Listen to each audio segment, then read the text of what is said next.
Motherhood. 1 minute, you're mom of the year. I love you, Mommy. Then the next, not so much. From bath time to bullying, from potty training to puberty, parenting is full of challenges. But one thing is for certain, you are not alone. Welcome to Modern Mom Probs. I'm your host, author, mother, parenting expert, Tara Clark. Join me while we tackle today's modern mom problems. Welcome back to another episode of Modern Mom Probs. I am your host, Tara Clark, and here on Modern Mom Probs, we are trying to solve the world's problems, but you know what? If we can't, at least we're having fun talking about them. Today's topic is how to stop overfunctioning and become the person you're meant to be with Dr. Whitney Casares. Dr. Whitney Casares is a practicing board-certified pediatrician, author, speaker, and full-time working mom. Dr. Whitney is a Stanford University-trained private practice physician whose expertise spans the public health, direct patient care, and media worlds. She's also the CEO and founder of Modern Mommy Doc and the Modern Mama Club app. Dr. Whitney, welcome to the show. Thank you for having me. It's so good to see you. It's so nice to see you too. I feel like we've been friends for years now. I mean, like we've known each other. I really actually can't even think of how long it is, like maybe 3-4 years. I think it's been 3 or 4 years because I remember I was on a vacation and the last time we did a podcast recording, literally my daughter was asleep in the other room and I was trying to be kind of quiet, but still be animated. And then here we are again with my daughter in the other room asleep. And I'm like, well, this time I'm just going to be where I am. It's so funny. I remember that. You're right. That was a long time ago. So that may have even been longer than 4 years ago because like we had the pandemic and all, and like this actually might have been pre-pandemic. I don't know. I don't really remember. All the years sort of blend together after a while, but it is super early where you are. And I was like, oh gosh, she is a morning person. She does all the things. But you know what? We're going to talk about that. We're going to talk about doing all the things.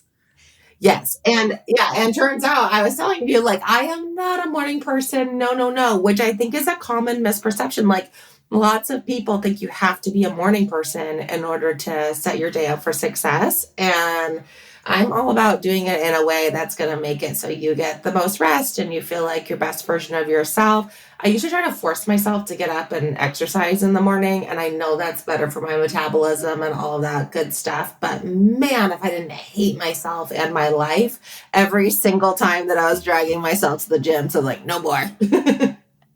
I hear ya. I always give such like credit to people that are able to wake up, get out of bed, go to the gym in the morning. I cannot do it. I've never been able to do it.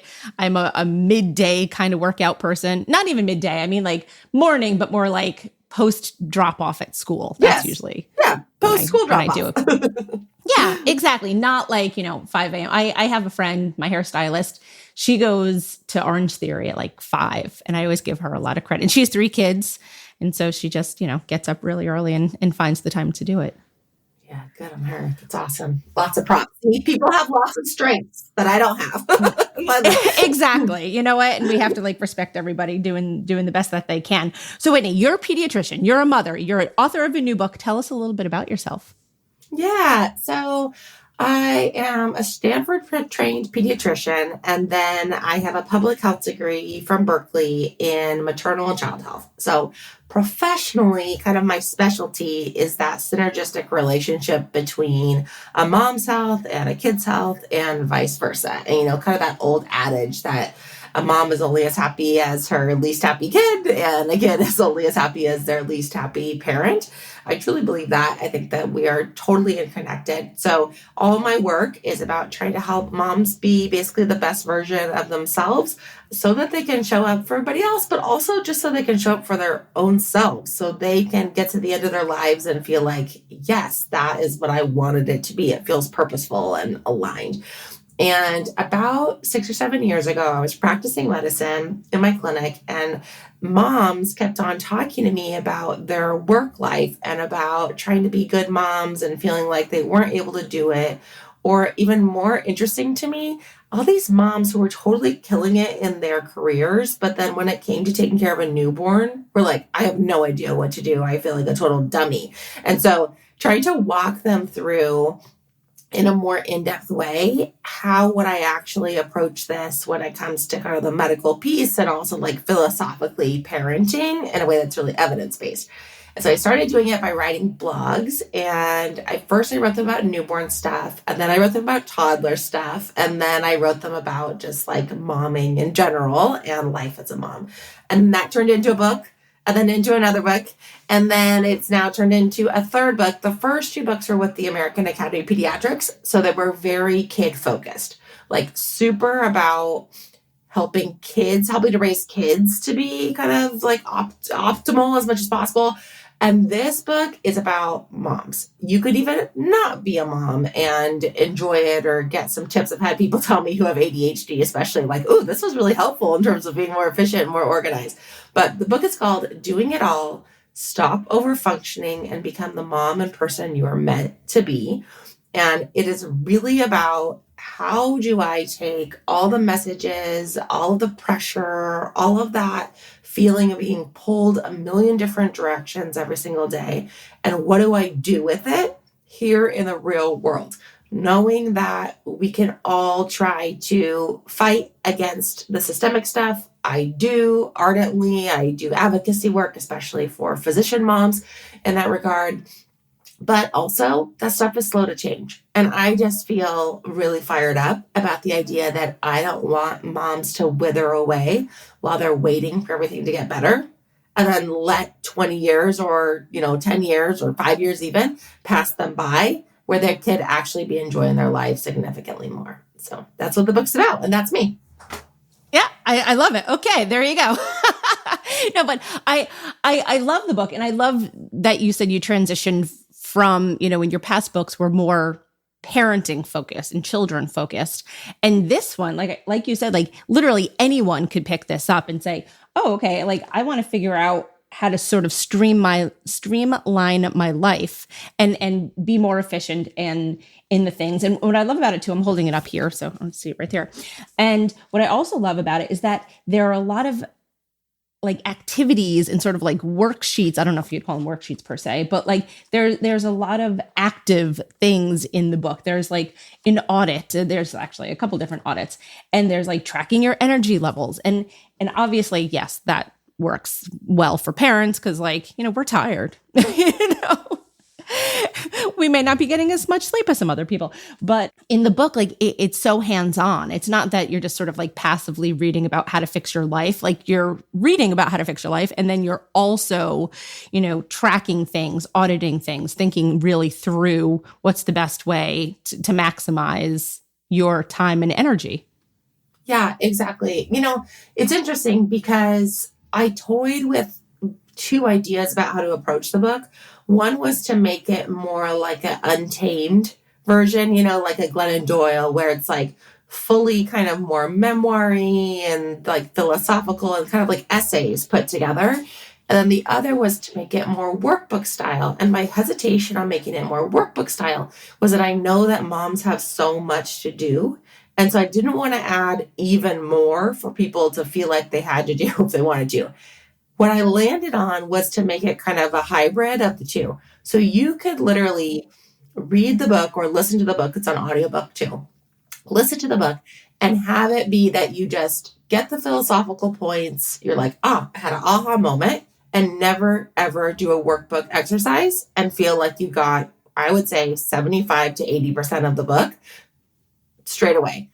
You could also, if you were like, you know what, I really want to dig into that particular section, you could decide to do the workbook on that particular thing. So I decided I didn't want it just to be philosophical. I wanted people to feel like they could actually make change. And I knew that for me, sometimes that means taking just 5 minutes or so to write down, where do I spend my energy? Where do I spend my time? What you're talking about is that audit we put in there in the first couple chapters that really looks through, like, if I was to number 1 through 10, where do I want to be spending my time? What matters the most to me? Housework, my kids, travel, my job, my relationships with my friends.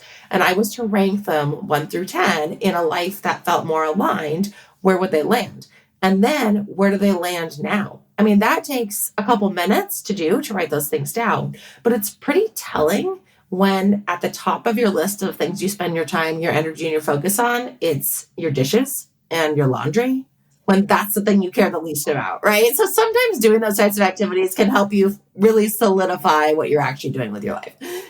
I think that a lot. And I'll tell you why, because I work from home, and many times I am putting laundry in between meetings, in between podcasts, in between creating content or writing stuff or billing clients or something like that.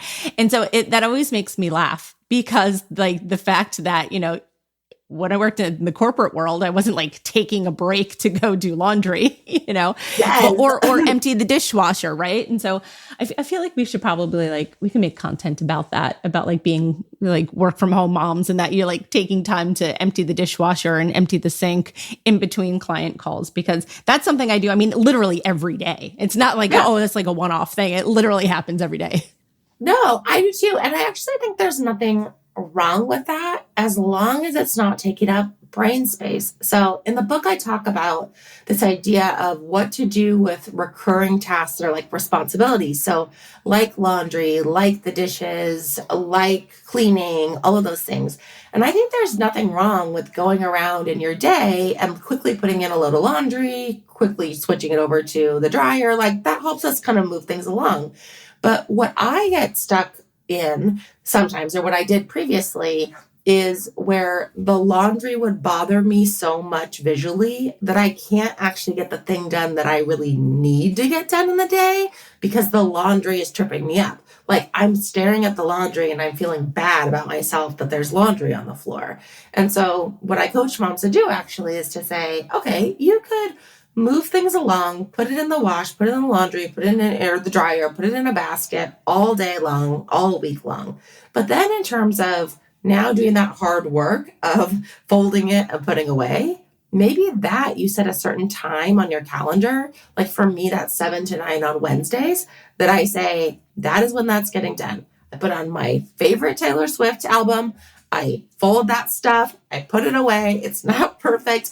And if it doesn't get done in that time period, then I shove it into a closet, or I put it back into the basket for the next week, or I give it to my kids for them to do. So really it's about that stuff just not overtaking you, because it's crazy kind of how it can. Like I could fill up an entire day just trying to get junk done, tasks done that need to get done. The Christmas cards, the PTA meeting sign up, the brownies for the Girl Scouts, like all these things that, I mean, sure, I don't want them to define me. It's okay that they need to get done. I don't want them to define me. Yeah, that's so well said. First of all, I love that idea about the laundry, because what always trips me up also is I know that it's clean and it's in the basket, but it needs to be folded and put away. And then that sort of like looms over me for like the whole rest of the week. Because really, like the act of putting clothes in the washer and dryer is not challenging. It's like putting it where it belongs, where it's supposed to live. And actually, I have I'm laughing because I have 2 baskets of clean folded clothes that I need to put away. And so today is Wednesday. And so maybe tonight at 7:00, I'll be thinking of you as I'm putting away my laundry. Love it. I love that. Yeah. And again, like you got to do, if that's something you hate, that like I do, then you pair it with something that you love. You have a glass of wine, you listen to the good music, you put on a show in the background, like whatever it is that will make you kind of motivated. But I think the most important is just setting the time limit on it so it doesn't eat you up.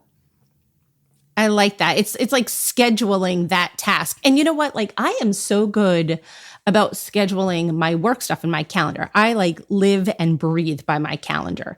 And if something's not in it, most likely it's not going to get done that day.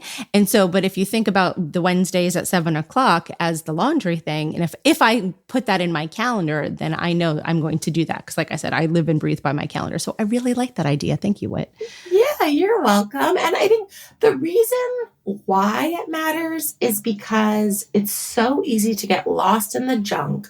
And what I want moms to remember is that there are a few things, we all have different things in our lives that we really want to say yes to all the time. But sometimes we get distracted because we live in an attention economy world where, there's a ding on our phone every 5 seconds, where it feels like the urgency of stuff that is unimportant can come at us really quickly. And what I find is the demise of so many moms is that they're unable, not because they're like stupid, but because they just are untrained to prioritize and basically to triage. So in medicine, because I'm a doctor, I've learned triaging all the time. Like, oh, this kid is really sick. They need my attention right now. This kid has to go to the emergency room, drop everything and work on that. This is a kid with a cold who matters. I need to treat them with kindness. But if they had to wait an extra 20 minutes, that would be okay in order to take care of this other thing. But a lot of times, even as a physician, in our personal lives, we don't do the same thing. I just was talking with a group of women at Stanford and UCSF who are all physician moms. And who, when I said that, were like, oh, you're totally right. At home, I never do that. I treat everything as equal. And so I really want to encourage moms to think about, to get granular about what are the 5 things in your life that you care the most about. That when you're 80, you're at your birthday party, people are like, this is who she is, that you can count on those things. Mine are a connection with my kids. Mine are contributing to other women. I'm always going to say yes to something that's about contributing to other women, whether I get paid for it or not, usually, because it matters to me. Physical health and wellness. And I don't mean being a size 2. I mean being like in my own place, protecting my peace, feeling good in my body. Financial literacy, making sure that I'm not in huge amounts of debt. And then my final kind of unique unicorn one, or unicorn space one, like Eve Rodsky would say, is exploring new cultures, exploring new places, exploring new music, going to new shows, reading new books, like stuff like that. And you'll notice all of that stuff is possible for me every single day, kind of no matter what's happening in my life. Because I think that's a big thing. Sometimes when people are doing self-help types of books or self-help topics, they talk about stuff as if we live in a bubble, as if we don't live here in the real world. I have an autistic daughter. The reality is life is not always rainbows and sunshine for us, but I can still come back to these principles, to these things that I care the most about, no matter what's happening in our day. So at the end of a tough day with her, if she's having tons of meltdowns, or if I didn't get anything done because I had to pick her up from school, okay, well, what can I do at the end of the day to help myself feel like I'm coming back to myself? Probably it's going to be reading a book, or it's going to be just listening to like one Justin Bieber song that brings me back to me, like whatever it is that allows you to feel like you're you again, or you had some part of your day that fit with what you wanted it to be. Yes, yes, yes. I challenge all of the listeners right now to figure out and determine their 5 things. Mm-hmm. Now, would you call those values? What would you call that? Because I don't want to just call them things. So in the book, I call them center points. And people always ask, why are there 5? It's because 2 feels like not enough. 10 feels like way too many to remember. I want you to remember them and be able to count them on your hand. So I made them 5 so that they were easy to remember, easy to come back to. They're called center points. And we do a whole exercise in the book about how to determine what they are. Some people could rattle them off right now. Like you might be able, Tara, to be like, oh yeah, I know what my 5 are. These are the things I care about. But some people need a little extra help. And so we go through exercises that allow you to figure out what are the activities that bring you joy and what are my own individual values in my life. And so those combinations, how am I going to kind of create center points from that? The other way to figure it out is to ask other people in your life, like, when do I feel the most lit up? When do you see me as my best self? What are the things that you see me always talking about and getting really excited about? That's a really easy way too.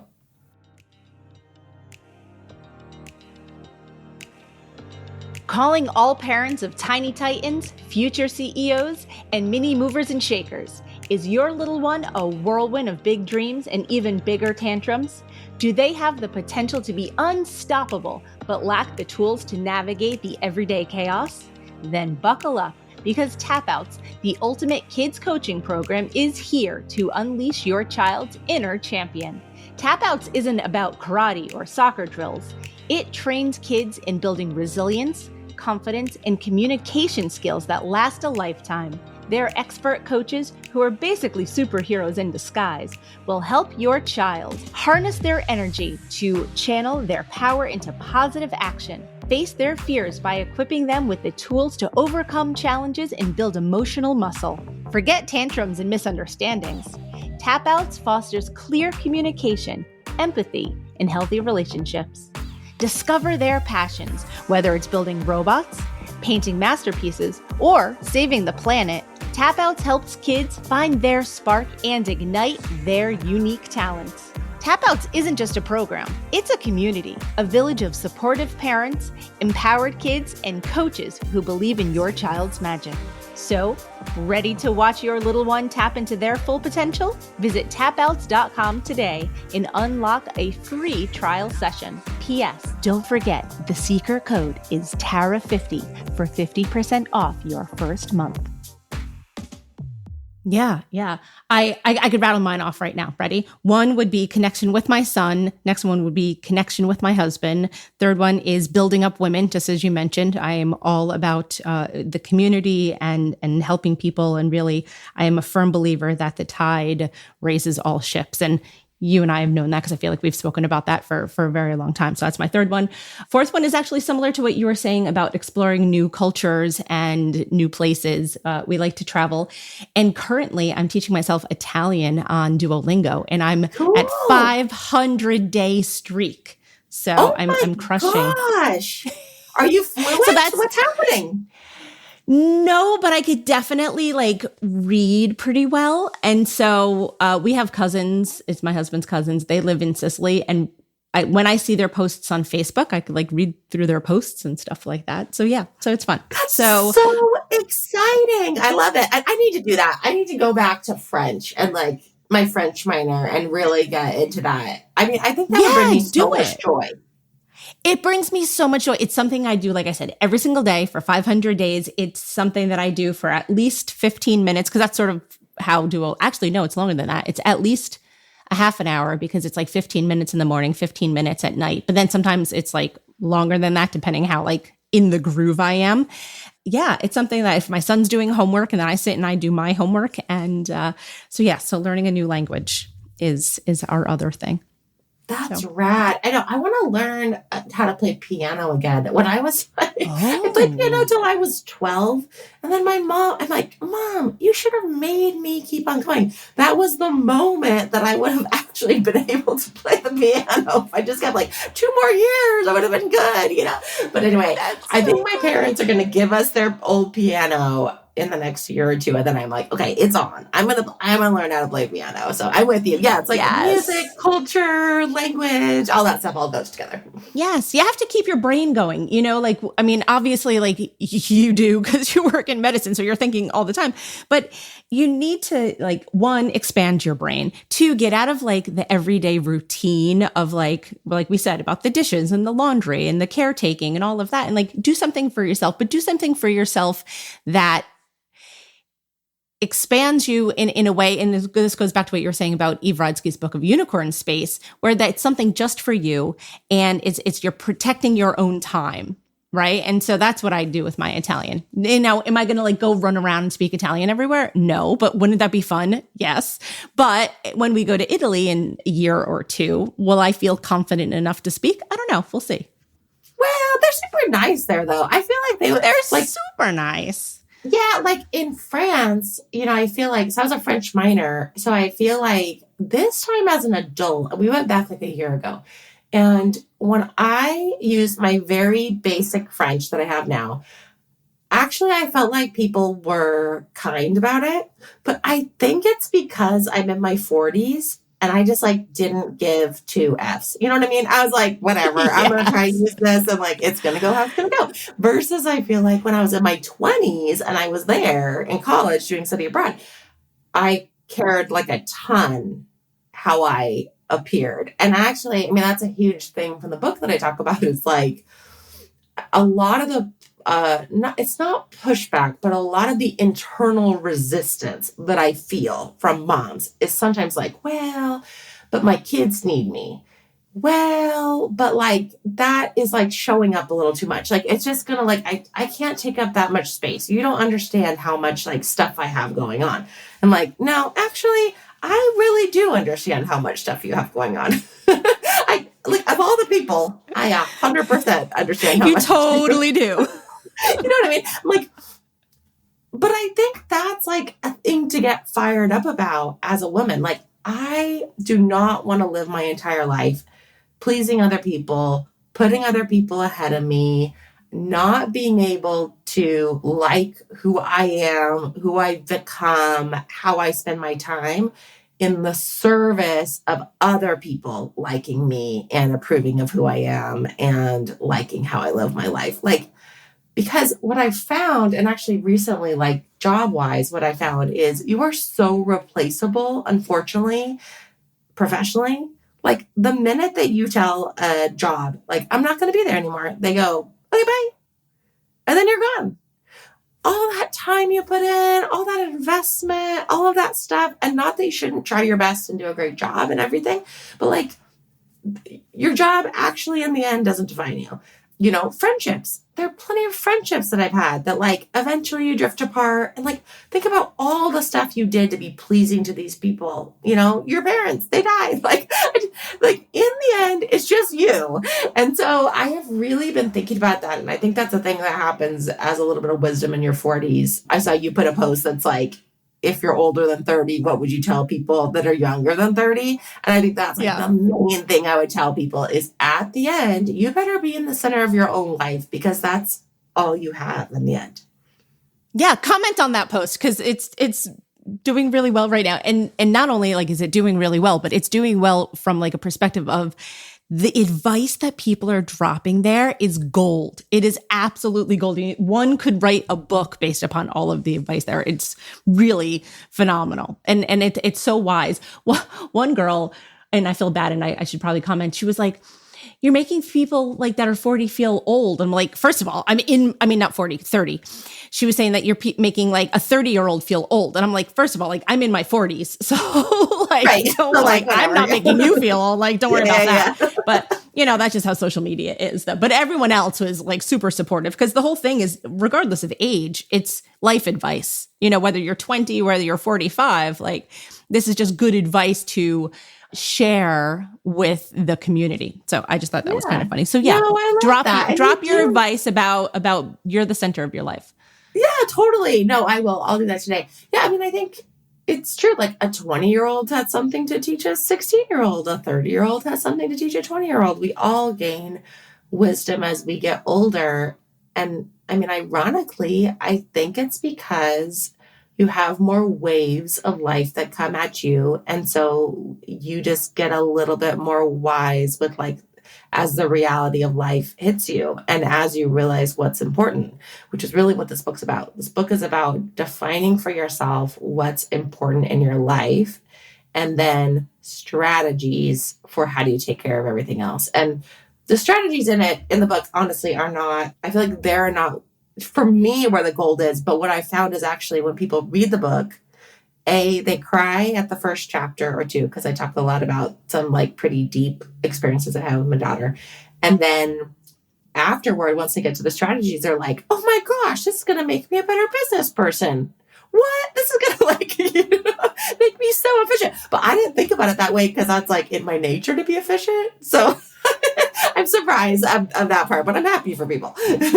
Yeah, no, it's awesome. In the book, you talk about, I want to say the entire thing sort of centered around this centered life blueprint. And I know you sort of referred to it earlier on, but I really want to talk more about that.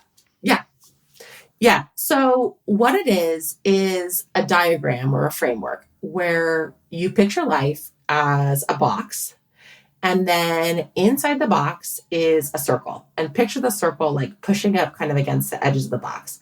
And in that circle are the 5 center points that we talked about. So the 5 things that you care the most about. And I talk about how to define all those things. And then on the outside of the circle, but inside the box, in the 4 corners, are all the things that have to get done but shouldn't define you. And I divide them up into 4 different categories. So at the top right is the non-negotiables. And these are all the things that you can do and you alone can do. So that's for me as a physician, writing my patient notes. That might be for someone who is a breastfeeding mom and solo breastfeeding, they're the feeder in chief at that exact moment.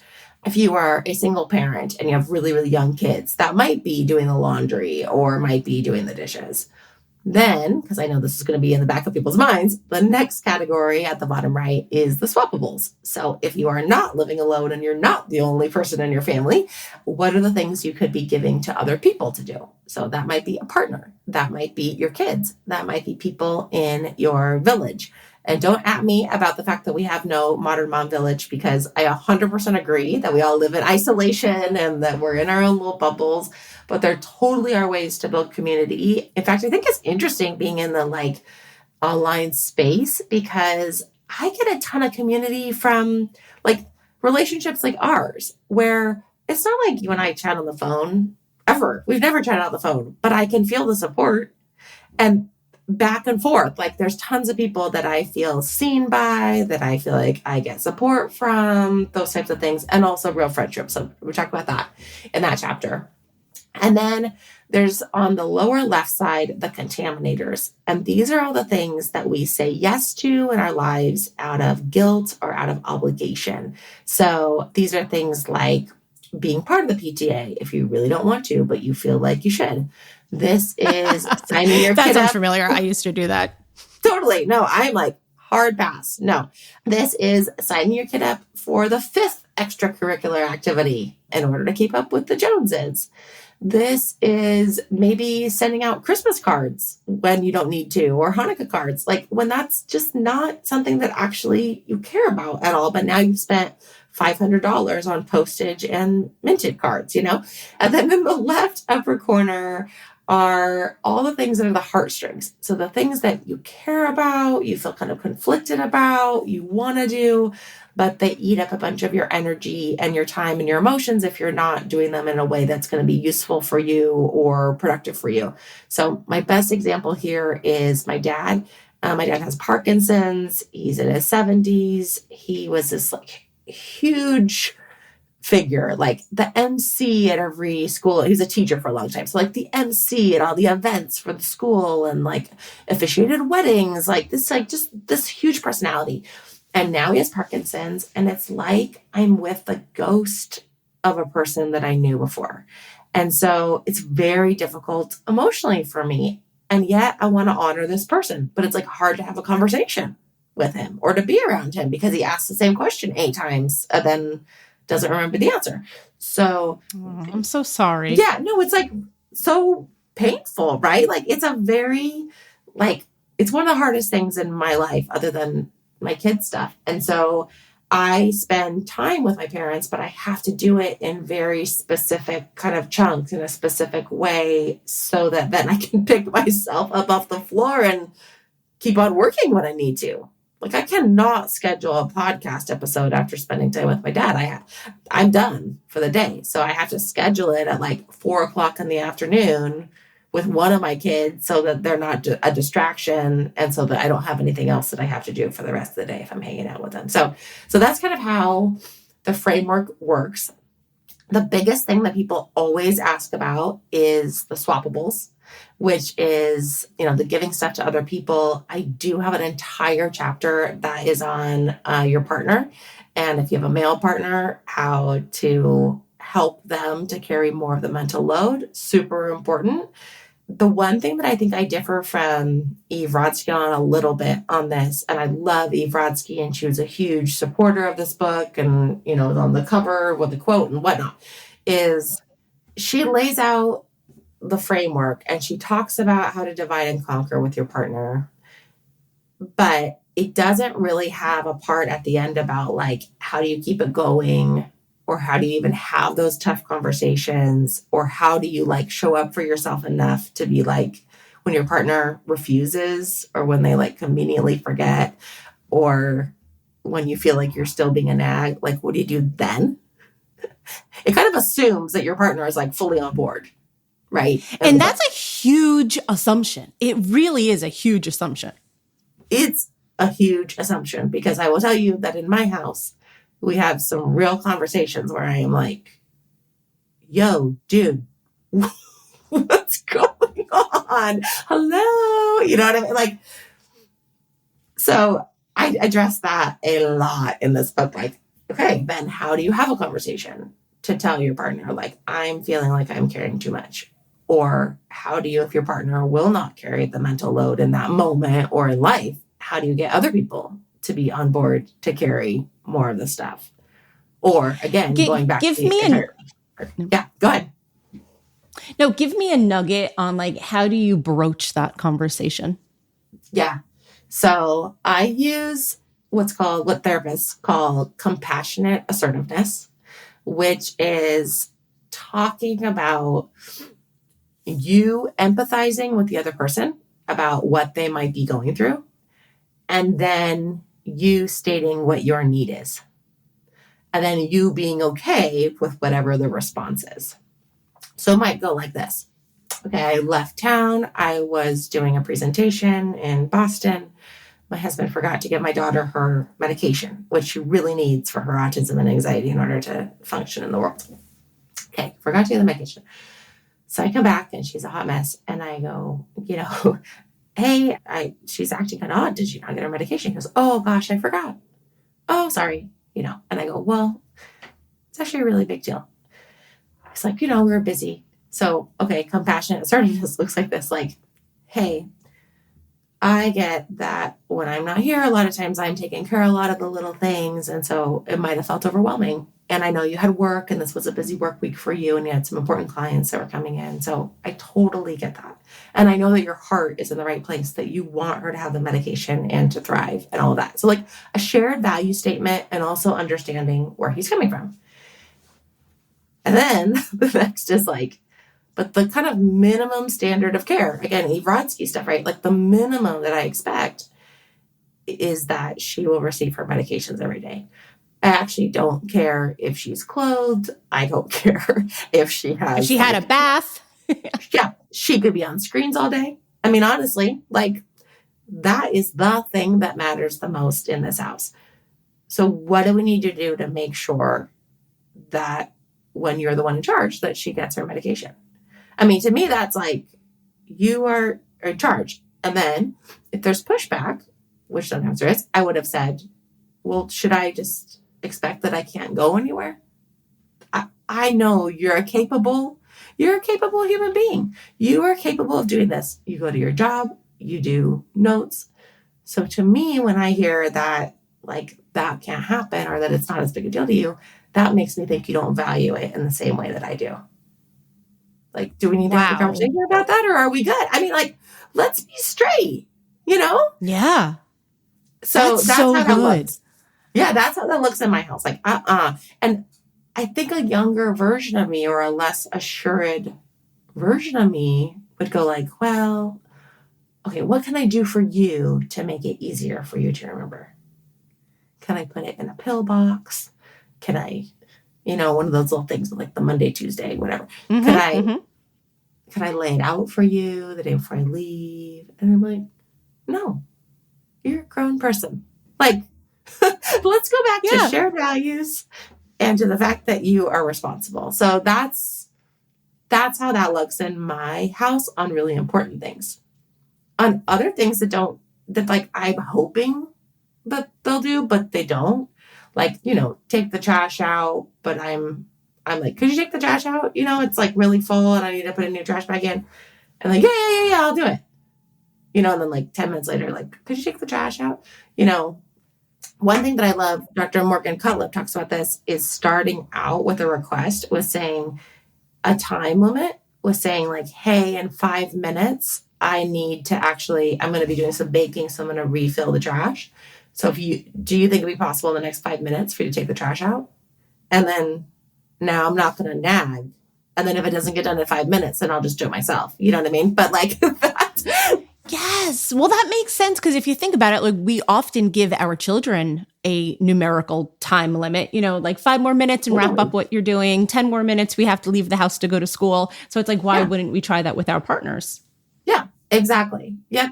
And then I think the third principle, so there's like the communication. I think there's the more clear, like information about when it needs to get done. Because I think if people aren't used to being if a partner isn't used to being the one that takes on the task and they don't do it often, but they're trying to learn how to take on the task, I actually think it's totally reasonable that they would have to learn then what is the timeliness that helps the house run.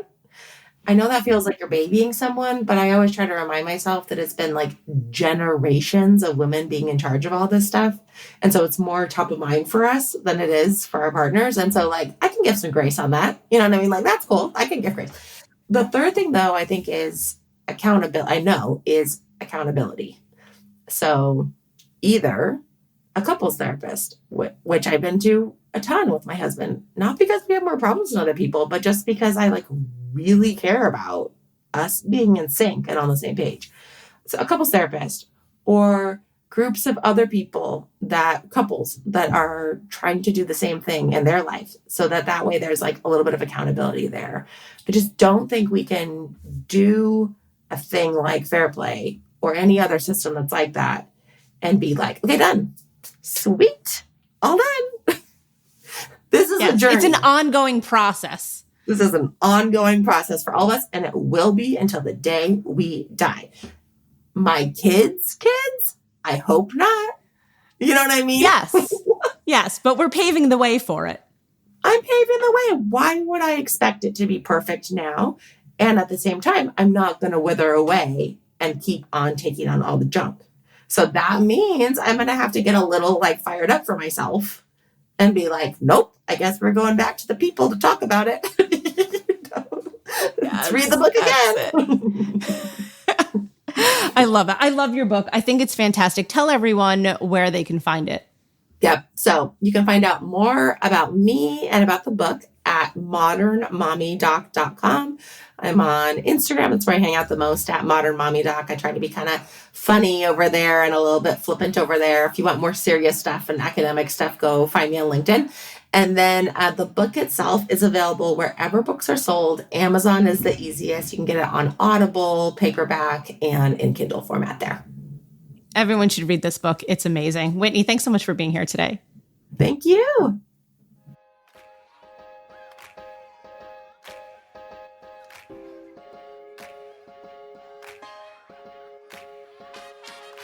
Thanks for listening to today's episode of Modern Mom Probs.